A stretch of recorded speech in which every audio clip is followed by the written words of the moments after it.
Okay, so the results have just finished. So now I'll walk you through how to view these results. So first, click post-process results, which can be found under your first run. And the force coefficient plot will give you your final drag coefficient. So if I look at here, press there, and it should see some graph. So you can see I've got a drag coefficient of 0.33. The final one is 0.328. So if I compare it with here, drag coefficient of 0.328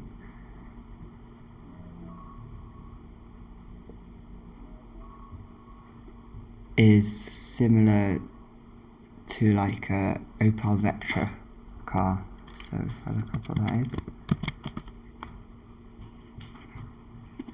like that. So the drag coefficient is similar to this car. This is just engineering toolbox, which gives you a list, so you can compare what the drag coefficient is like. So I'm going to go on to the forces plot, which is there, which gives the total drag force. And so we want our Y force. So the X force is the left-right force, but because we've done half of the car, it's a little bit irrelevant. So it's minus 0.29, but because we've done half the car, we need to double that. So our drag force is 0.6 newtons. So if we then go to back to the first CFD, post-process results, I can show you some of the ways you can view the data. So I didn't make this car to be the most aerodynamic, but I'll show you some features where you could improve off this. So first things first, you see this wing here, it's a bit like a triangle wedge shape, which isn't the most aerodynamic shape. It's actually an airfoil, which is this.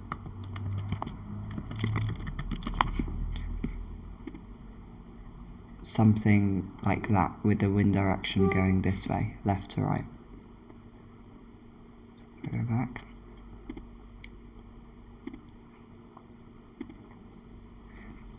So now if I change this cutting plane position, it's gone to the front, it's inverted.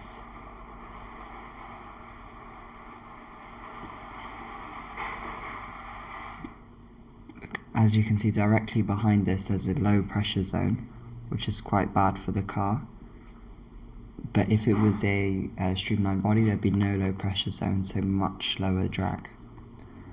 And I'm going to set this into the Z plane, I believe. Oh, that's not useful. X plane. And I can bring this along here.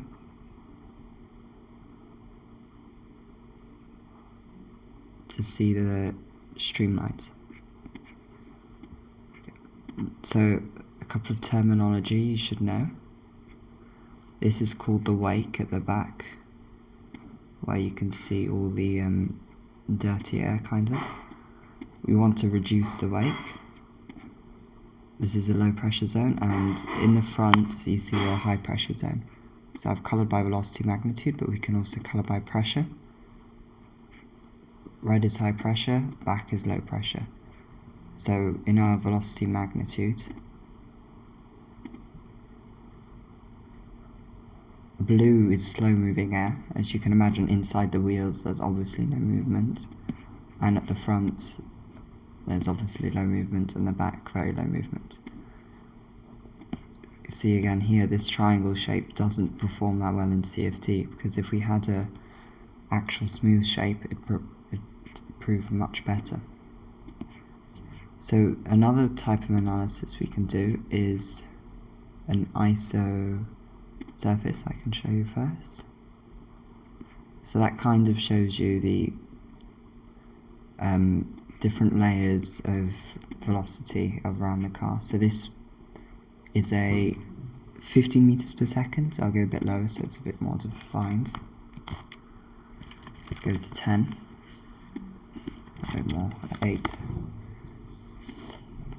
So this kind of tells you how your car should be designed to reduce the drag. Because if your car looks like this, like exactly like this, which is a bit weird, the minimum velocity would be 8 meters per second.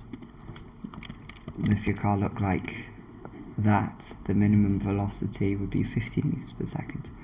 And as you can see here, this is kind of forming the airfoil shape at the back. You see, it's like pointy at the end.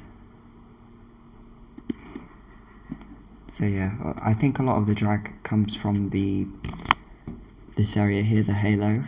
I mean, that was an issue when I previously did the competition, but now it is.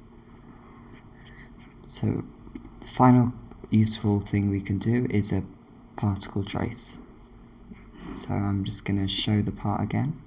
I'm going to delete the ISO surface and go in the front view, and I'm going to select where I want to see the seed. So I'm going to reduce a bit so I can see them. That's just disappeared again. You can just show that. Just one of those.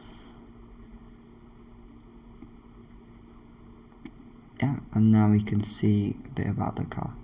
So as you can see, this front snowplow looking wing design directs the air away from the wheels, and it converges nicely at the end. However, if we go to the middle, so to reselect, we can just press pick position, then another position here, show. That doesn't look quite as nice because it's going around the halo. So yeah, I hope this series was helpful and now you're able to do your CFD. If you've got any questions or a problem with the geometry, feel free to leave something in the comments and I'll make sure to get back to you with feedback.